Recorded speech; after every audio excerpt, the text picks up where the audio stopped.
Hi everyone, and welcome to Cornerstone Online. My name is Christy and I'm so glad you're hanging out with us today. If you're on live with us at our Sunday 9 a.m. gathering, let me talk a little bit about how the church online platform works. We have a live host on right now. They're here to chat and guide discussion. They're also available to pray with you. So if at any time today you want prayer, just click on the prayer button at the bottom of the screen and it will take you to a private chat.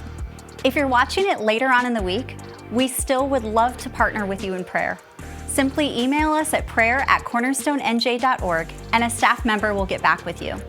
On the right side of your screen, you'll see our chat thread. If you're on your phone, you'll find it at the bottom.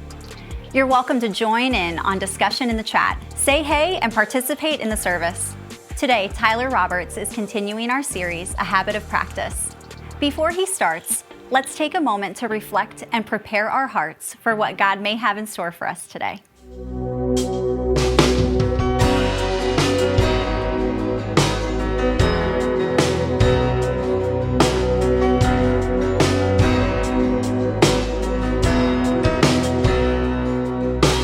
Father of kindness, you have poured out grace.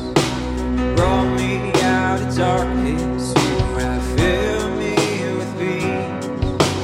Giver of mercy, you're my help in time of need.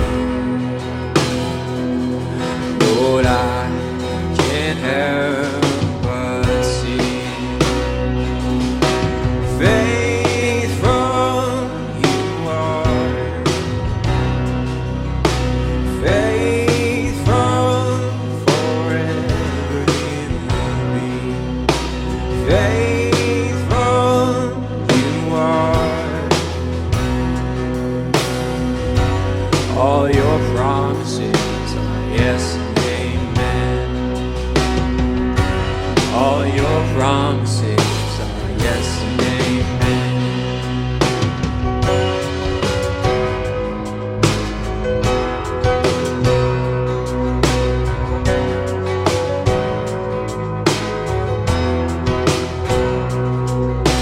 Beautiful Savior, you have brought me here. You pulled me from the ashes, you have broken every curse. Blessed Redeemer,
want to thank you again for being part of our online community.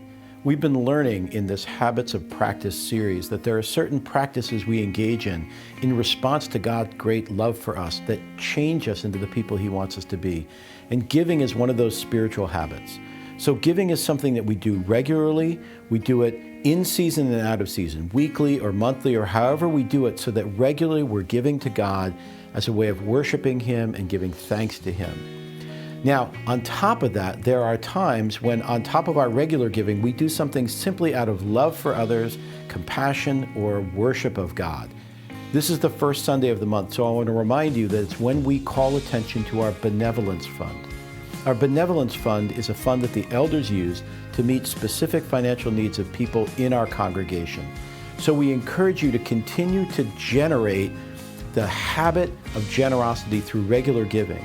And if it moves you, if you feel that compassion and desire, you can give to the benevolence fund as well. You can give to both of those by going to cornerstonenj.org/give. Thanks.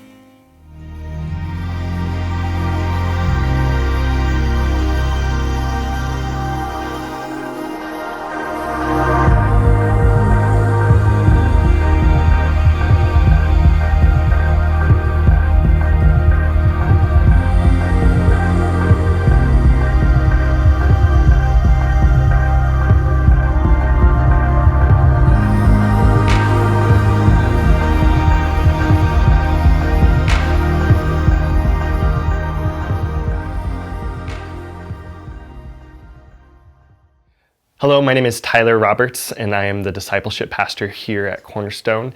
And I'm so excited to be able to conclude our sermon series, A Habit of Practice. And today we're going to be talking about community. Here at Cornerstone, we love people and we're about community. And we're hoping that as people engage with the practice of community, that their relationships with others will grow deeper.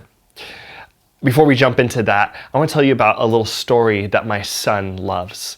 My son loves this Bernstein's Bear book called The Guidebook. And what's happening in the story is these Bear Scouts are going on an adventure. And as they're leaving their house and going out on a camp out, the mom stops them and says, "Hey son, why don't you take your dad on the adventure with you?" And the son looks at his mom and says, "Mom, we don't need Dad. We got the Bear Scout guide. The Bear Scout guide will tell us how to do this camp out." And the dad gets up and he's like, "The Bear Scout guide, son, I'm gonna show you how to camp out." And from that point on, the dad just makes a fool of himself. He ties a rope and it breaks, and he goes the short way and he runs into alligators. And the entire time, the Bear Scout guide is helping these young scouts go from place to place on their adventure. And there's one part particular that my son loves, and he gets so excited when he reads this. There's a scene where the dad, or where the kids, the Bear Scouts, are building a canoe. And the dad says, "Oh, son, don't build a canoe. That will take way too long. Let me show you how to do it." And the dad, he grabs a log and he throws it into the water and he jumps on it and starts drifting down the river. And then the log starts sinking. It starts sinking, and the dad's in the water and he's in the water without a boat. And the son jumps on the canoe with his friends and he shouts these words. He says, "Don't worry, Dad, we're coming to get you. The Bear Scout guide says there's always hope. The Bear Scout guide says there's always hope." And whenever my son reads that, he looks at me, and he'll even say this throughout the day. He'll say, "Don't worry, Dad. The Bear Scout guide says there's always hope." If you have your Bible, go ahead and open them to chapter 9, or Matthew chapter 9. Before we jump into reading scripture, let me give you context as to what's going on in Matthew chapter 9. You see, Matthew is beginning his third miracle cycle as he gets into chapter 9. It's coming off the second miracle cycle in chapter 8, which included the healing of the Gerasene demonic. Matthew is presenting a theme here in the middle of his book where he's saying that Jesus has the authority over sin. Jesus has the authority over sin. And reading chapter 9 is interesting because it starts with stories of miracles. It starts with Jesus healing a paralytic man. It starts with Jesus showcasing his authority over sin by healing people. And then it breaks for a little bit for an important lesson on enjoying community with others. And that's what we're going to kind of focus on today, is that break when it leaves miracle stories into an important lesson about community. And after that quick look at community, it continues exploring Jesus' authority over sin through miracles. You know, when I look at the context and what's going on, how it goes from healing the Gerasene demonic in chapter 8, and then it goes into chapter 9, and he's healing another man, and then it goes directly into community and Jesus partying with others and hanging out with others and enjoying life, and then it goes right back into him healing others. I look at this and I'm like, man, Jesus makes us people in New Jersey look like we live slow lives. You know, when I moved to Jersey, I had to get used to the fast-paced lifestyle. And when I look at this, I'm like, we have no excuse of enjoying our life with others because Jesus was able to do it in the midst of everything he did. Over the past few weeks, our church has been engaging in spiritual disciplines.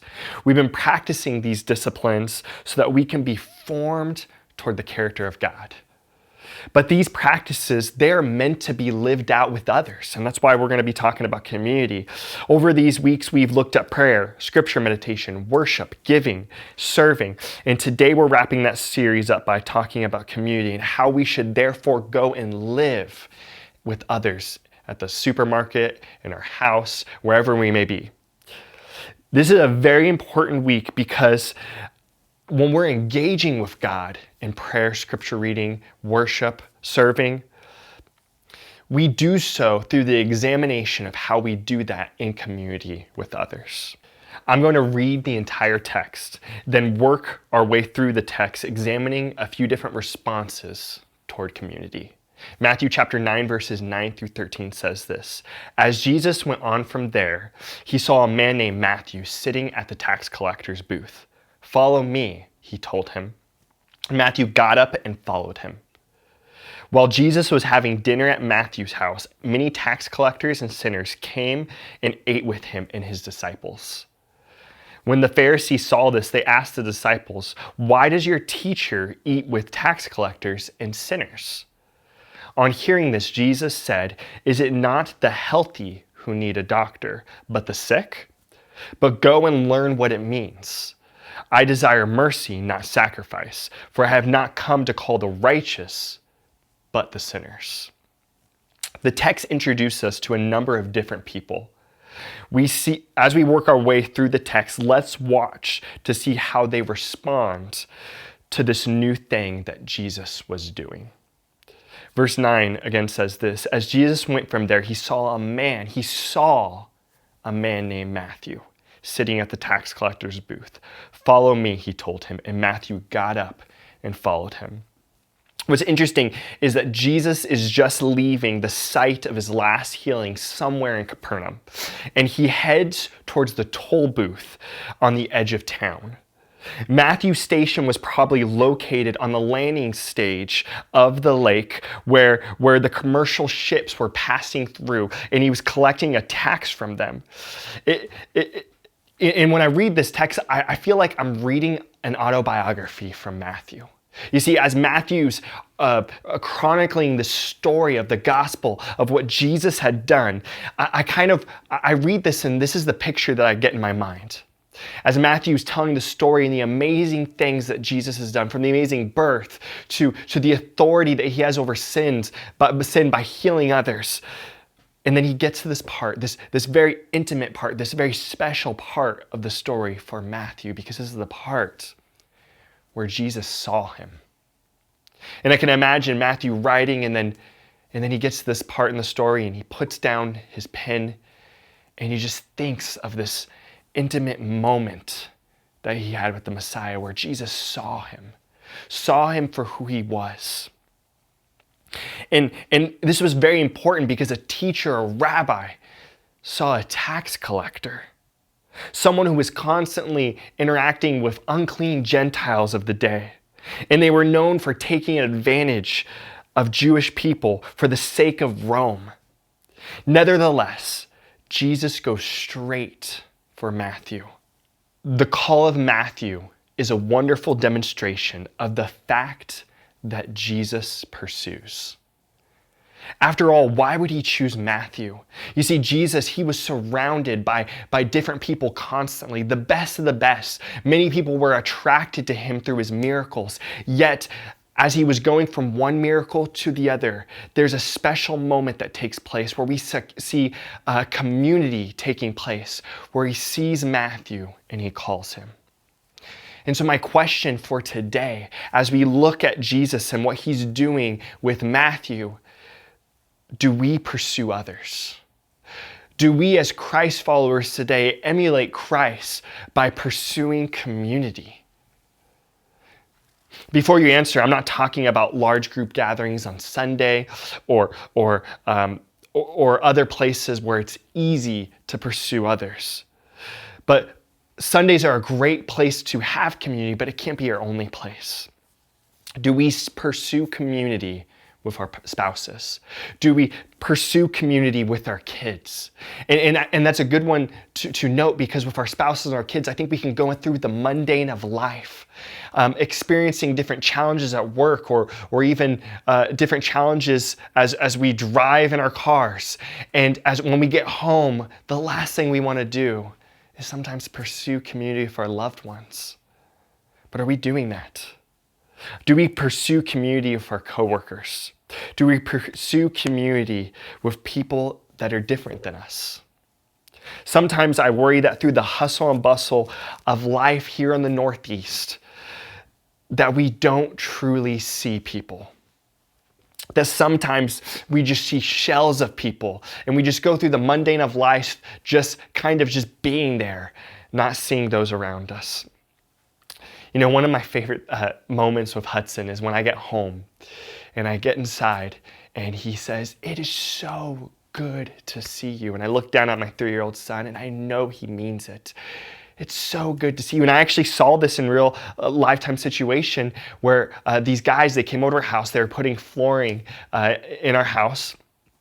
And I open the door and Hudson runs up to these two gentlemen and he goes, "Come on in. It is so good to see you. Take off your shoes. Hey, do you guys want to play with me? Here, come look over at my toys. Hey, come on in, guys. It is so good to see you." And at that moment with these strangers, these people that we've never met before, Hudson is excited. My son, my 3-year-old son, is excited about the opportunity to be in community and see people. And so I want to introduce or suggest to you a practice that we can engage with community as we go through the hustle and bustle of life. Here's the practice. Be present with others. See others. Another way of saying it is the ministry of present. Be present with all those you interact with. And so be present with your spouse. Be present with your kids. Truly see them like Jesus saw Matthew. Some practical ways to do that is maybe when you get home and you're able to spend time with your family, or maybe you're at hanging out with some friends at a coffee shop, turn off your phone. Put your laptop away. Schedule time to be with others. You know, I was very convicted by this because sometimes I usually do a good job with this. When I get home, I usually turn off my phone, put away my laptop, so I can be present with my family. But there's occasionally times where I have to work or do other things. And I was really convicted about being present with my family when my son, Hudson, when I was working on some various things for the church, came up to me and he started singing the song. And there's 2 things I've learned in this moment. He started singing, "Hey, Dad, you never stop. You never stop working. You never stop working." And I looked down at him and I thought 2 things. Oh my gosh, this is such a church kid. He's turning this worship song into this moment where he's telling me, "Hey, Dad, I don't want you to work. I want you to play with me." And the second thing that I realized was, I don't want Hudson to ever feel that work is more important than he is. And so when he starts singing the song, I instantly close my laptop and I play with him and I be present. Lord, help us to be a community that truly sees others. Help us to stop working. Help us to join in community so that you, Lord, can start working in others. Notice that Matthew didn't leave his tax booth in the spirit of grim reservation. He wasn't like, oh man, I've been called by Christ and now I have to leave everything behind. But immediately stepping out to follow Jesus, he threw a banquet, he threw a party. Verse 10 says, while Jesus was having dinner at Matthew's house, many tax collectors and sinners had come over and ate with Jesus and his disciples. When the Pharisees saw this, they asked the disciples, why does your teacher eat with tax collectors and sinners? The NIV, as we study it, puts sinners in quotation because in the first century Judaism, it was used in two different situations. The first was it could be the vast majority of Jews who did not apply stricter ways of life to themselves. So like fasting, eating different foods. But the second was grievous sinners, people that were criminals, disrupting society, going out of their way to cheat others. And this term sinner was the second way of using it. These were the worst of the worst criminals here in Matthew's house. So prostitutes, killers, different people were enjoying community with Matthew, who had just come to know the Lord, and Jesus and his disciples. And because this is the term that was used, Pharisees did not want to associate with tax collectors or these sinners or these other people, and they relegated them as people that were outcast. And so this is why they were questioning Jesus and his disciples as they were engaging in community with these other people. They were questioning him, saying, hey, if you're truly a teacher, rabbi, like you say you're truly the Son of God, why are you engaging with these people? And what we see here is that Jesus' idea of community is upside down in counterculture to the people of that day. And so here's my challenge for us today. Many of us, we act like these Pharisees when it comes to community. At best, we ignore the outcasts. We ignore the people in society that we don't want to hang out. We walk by them and we give them no time of day. We ignore a generation that is rising up and we're saying, oh my goodness, I don't want anything to do with them. It is my hope that the church that I'm part of, this church, that we act like Jesus did. And we don't act like the Pharisees, but we consider people that are around us. We consider those who are outcasts. Not only that, but we consider people that we may not get along with.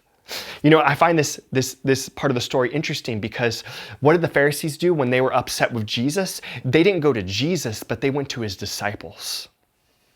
I think too many times we fail at community, and we've been hurt by community here in the church because what we do is we have a problem with someone and we go to others instead of going to that person and addressing the problem. And so if we're truly going to be a community that engages with others, if we're truly going to be a people that opens ourselves to others, we need to be like Jesus and Matthew here, where we need to throw dinner parties. And so that's the next practice I want to talk to you about today. I want to challenge you. We're going to take up a challenge here at the church to open up your table at your home to invite community for others to engage with you in your home. So what does that mean? So over the next few months, April, May, and June, we're going to be hosting dinner parties, or you're going to be hosting dinner parties in your homes. So you're going to be able to fill out a form where you can select which month would be good for you if you choose to pick up this practice. And then throughout the rest of the month, myself and others on the discipleship team are going to contact you about hosting a table at your house where you can engage in community with others.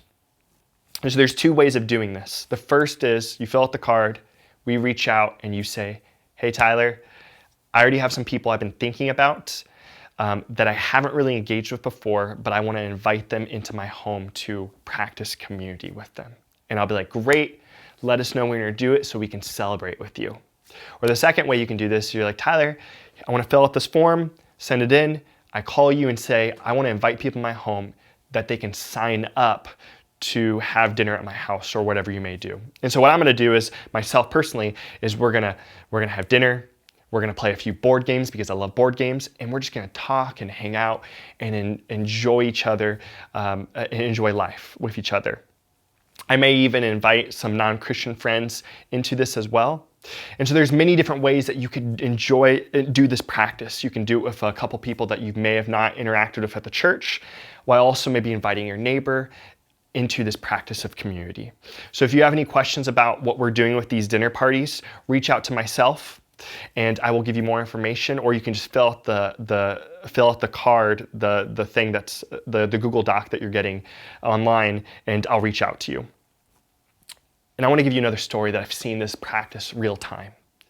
So the other day, I went over to some coworker's house of Megan, my wife. She's a teacher, and I got to see community that was outside of my normal community, which is the church. We went over to these people's houses, and they're playing Dungeons and Dragons.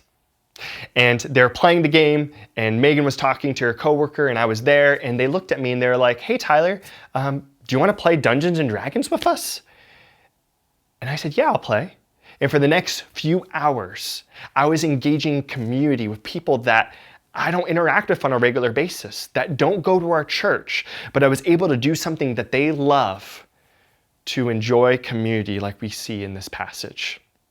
And it was awesome. In this story, let's embody the heart of Jesus towards others. As we read the story, let's embody what he did with others, with those around us. Jumping down to verse 12, on hearing this, Jesus said, "Is it not the healthy who need a doctor, but the sick? But go and learn what it means. I desire mercy, not sacrifice. For I have come not to call the righteous, but I have come to call the sinners."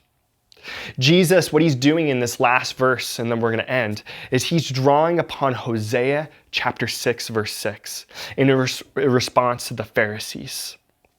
In Hosea, I desire mercy, not sacrifice, prioritizes faithful living in relation to God and neighbor over worship practices while living disobediently. So what does that mean? This means, and this is why it's a good way to close our series on the habit of practice in this way. Jesus is hitting at something. You could practice all these spiritual practices of worship, prayer, and other things, yet live disobediently if you're not in community with others and you're looking at them as outcasts. And that's what Jesus is hitting at. Hey, you may be following the religious practices, you may be doing these other things, but you're not being a good neighbor to those around you. You're not sharing the love of Christ with those around you. Jesus is saying, hey, engage with spiritual practices. But as you do so, the best way for you to engage with spiritual practices is by you engaging with spiritual practices, you're showing your love to God. But by engaging in community, you're engaging in love with others.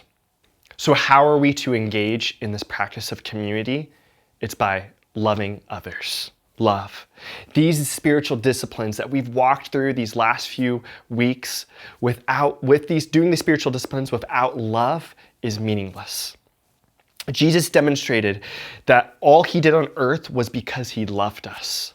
And so I want to challenge you as you practice these disciplines, love others by engaging in community with them.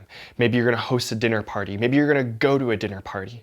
Maybe you're going to start practicing the ministry of presence by being present with those around you. But ultimately, you may be hearing this message and think, man, like, Tyler, this is great and all, but I've been hurt by community. I've tried community and it didn't work out for me.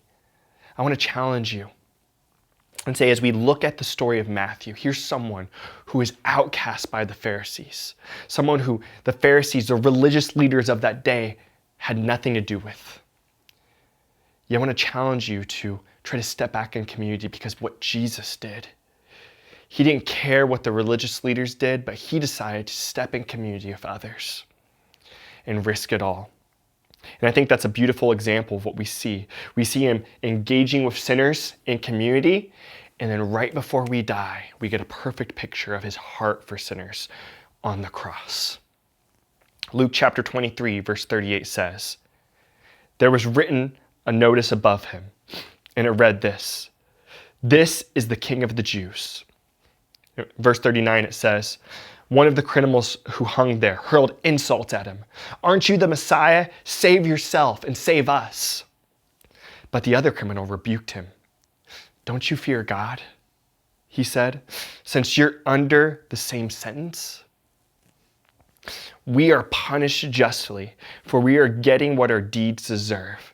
But this man, he has done nothing wrong." Then he said, "Jesus, remember me when you come into your kingdom." And Jesus answered, "Truly I tell you, today you will be in paradise with me." The guidebook says there's always hope. You know, when my son looks at me, he says, "Don't worry, Dad." The guidebook says there's always hope. When I think of community and maybe how you've been hurt by community, or maybe you've been hurt by the church or hurt by others, I want you to remember that Jesus, he practiced community and he ended up on a cross so that we can engage in community with him. And so maybe you're here today and you're like, "You know what, Tyler, I've been hurt in my community, but you said there's hope." And that hope, I'm going to let you know, is found in Jesus. We have a hope that we are extending that hope when we engage in community with others. We are extending that hope to our families. And these people that we interact at stores, we get the opportunity to extend that same hope that Jesus extended to that sinner on the cross by engaging with them in the store, in the marketplace. When we are talking to a cashier, we can extend that hope rather than rushing through. We can extend that hope on social media rather than rebuking others on social media. As I read this story, I can't help but think Matthew, when he was accounting this whole story and all that had taken place in this gospel, that he takes a step back as he's writing. And he takes a moment, this most special moment in his life. And he thinks, man, this moment was so special for me because Jesus welcomed me into his community. And so I want to ask you, are you here and you're saying, I want to be welcomed in that community that Jesus has welcomed me to? Then in a few moments, we're going to pray and you can ask for more information about that in the chat. But let's practice community with others like Jesus did in the story. Lord, I thank you for who you are. I thank you that you are a God that welcomes us into your community. Lord, I pray that as we live this out, Lord, that we'll be able to live these spiritual disciplines out so that we can engage with you, but that we can, more importantly, engage with others around us and share community that you've given to us with others. Lord, I thank you for the story that we see that Matthew, that Jesus practiced the ministry of presence with Matthew, and then he practiced hospitality by going and having dinner with Matthew. And Lord, I pray that as we do the same thing, that more people will be called into a relationship with Christ because we extend that community.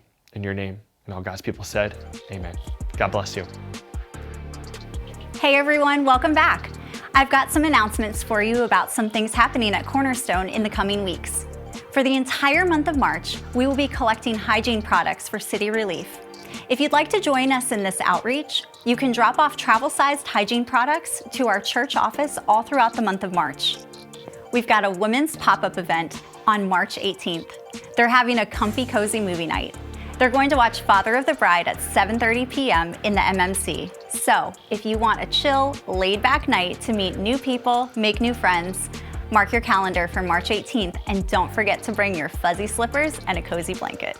And we've been working with Financial Planning Ministry to set up some estate planning seminars, and we've got 2 new seminar dates for you.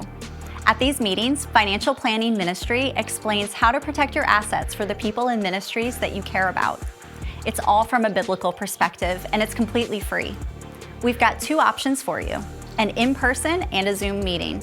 The in-person meeting will be on March 15th at 7 p.m. in the Upper Barn, and the Zoom meeting will be on March 22nd at 7 p.m. Please register for this on our website. Go to cornerstoneNJ.org. To get more information about events like these and more, check us out on our Facebook and Instagram. Or you can sign up for our weekly email by going to our website and clicking on the subscribe button at the top of the page. Thanks again for hanging out with us, and have a great rest of your day.